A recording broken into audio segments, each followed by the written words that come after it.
اليوم توجهت إلى عمل لأقوم ببعض إجراء العمل كالرد على بعض الرسائل التي تردني عن طريق البريد الإلكتروني والرد عليها. فالمهم في مؤسسة دبي للإعلام، فدخلت إلى المكتب فجاء لي أحد الأخوة فقال: يا شيخ وسيم، أنا أبحث عنك من كذا وكذا، أريد أن أتكلم معك. فأكلم موضوع الرؤى ومواضيع أخرى تطرقنا إليها في مجال الفقه والأصول ومتى نصحح ومتى نخطئ أهل العلم إلى النهاية. فقال لي كلام كذبته، يعني أقصد كذبته أني لم أصدقه. قال لي القصة كالآتي: أنا لم أصدقها حتى رأيتها بأم عيني على الإنترنت.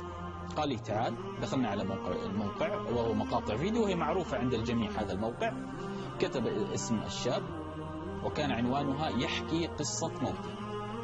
المهم فذهبت أنا وياه على المكتب على النت، فقال: انظر يا شيخ، فتح الموقع فلان يحكي قصة موته، وانتر وإذ بشاب عمره 23 سنة.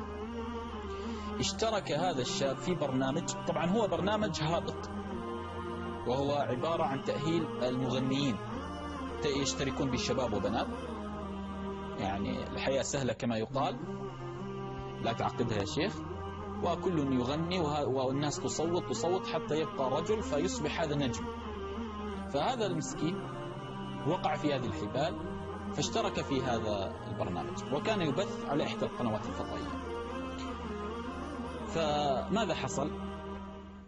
هذا الشاب يحكي قصة رؤيا يراها دائما في المنام من لدن وهو صغير حتى وصل لهذا البرنامج، حتى يقول لأصحابي: حتى رأيت أنا هذه الرؤيا هنا في مقر كذا وكذا قبل مدة، وكنت أراه وأنا صغير. ويتكلم مع من؟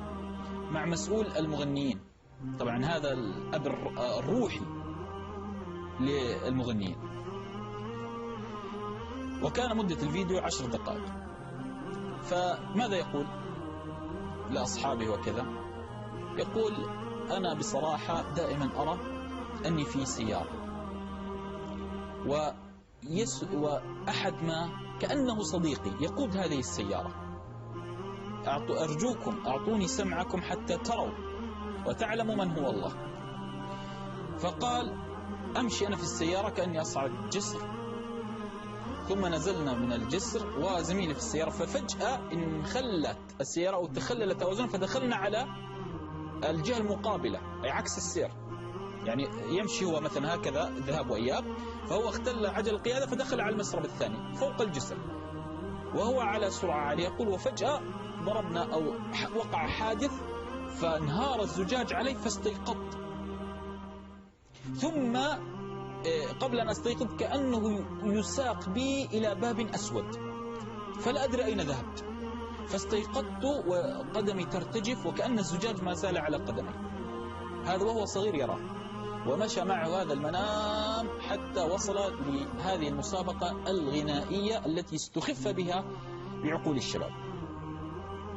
المهم عندما رأى هذا يقول الأب الروح للمغنيين، قال: لا، قول، لا تخاف، ارفع صوتك، قول، عبر كذا. فجعلوها أنها مرض نفسي، جعلوا هذه الرؤيا مرض نفسي. تخرج هذا الرجل أو الشاب المسكين من هذه المسابقة الغنائية وذهب لأحد الدول العربية، فمشى، كان مع في سيارة زميله، وصعدوا الجسر ثم اختل توازن السيارة، هذا على الحقيقة، فذهبت إلى الاتجاه الآخر فضربت بسيارة أخرى فمات الرجل الشاب الذي رأى الرؤيا، مات. وبعدما مات تم نقل جثمانه إلى بلاده. تأمل معي، من أعطاه هذه الرؤيا؟ أليس الله؟ الله عز وجل أراه هذه الرؤيا مرات عديدة. لو أن هذا الرجل رد هذه الرؤيا إلى أولي العلم رد إلى أهل الثقة من أهل التعبير لحذروه، قال له: اتق الله، هذا لعلها رؤيا حق تقع كفلق الصبح لا تحتاج إلى تأويل.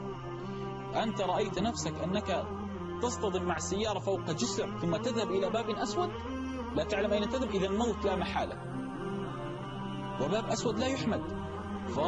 فبعد 3 شهور من بعد خروج من هذا وقع الحادث فمات.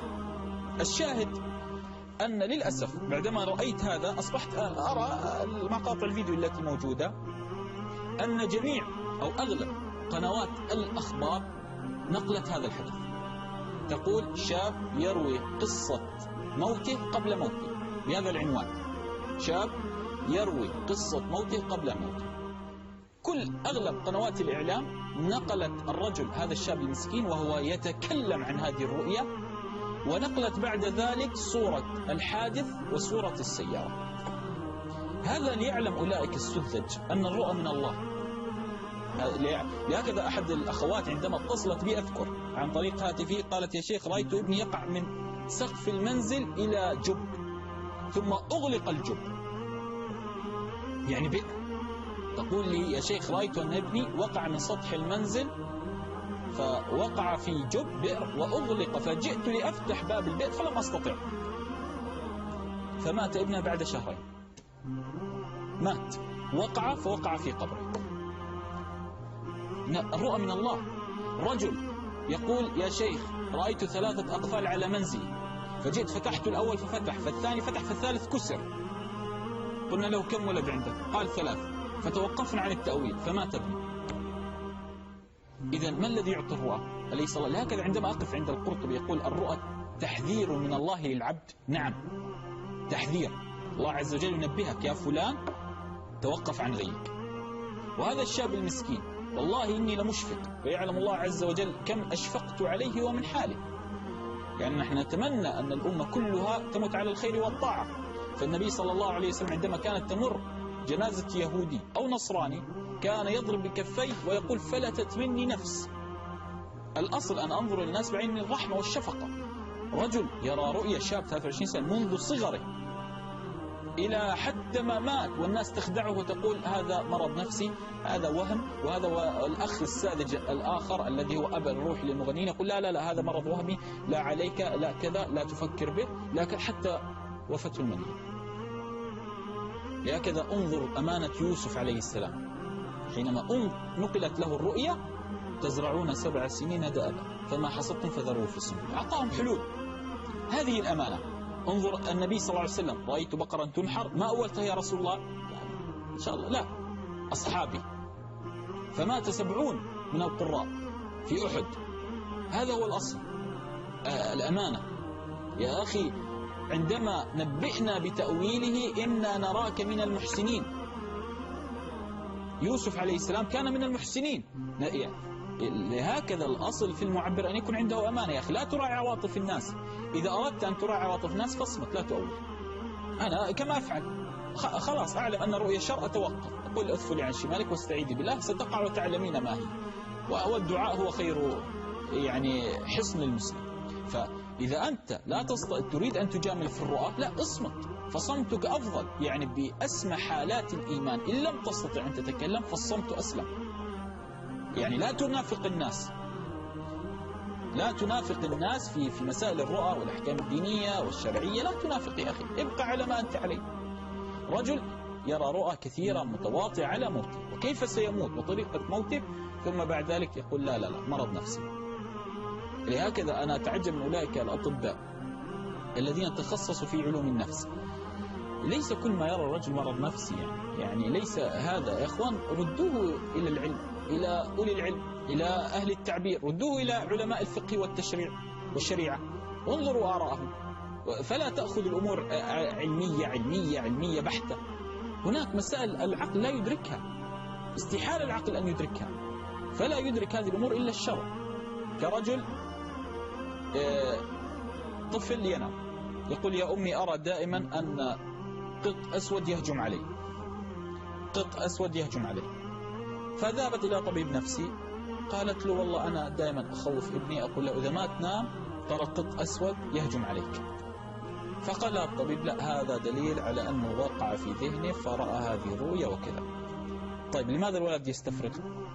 لماذا الولد يمرض كثيرا؟ لماذا الولد دائما تصيبه الحمى؟ أليس هذا من علامة الحسد؟ وهذه القطة أليست هي علامة حسد من امرأة؟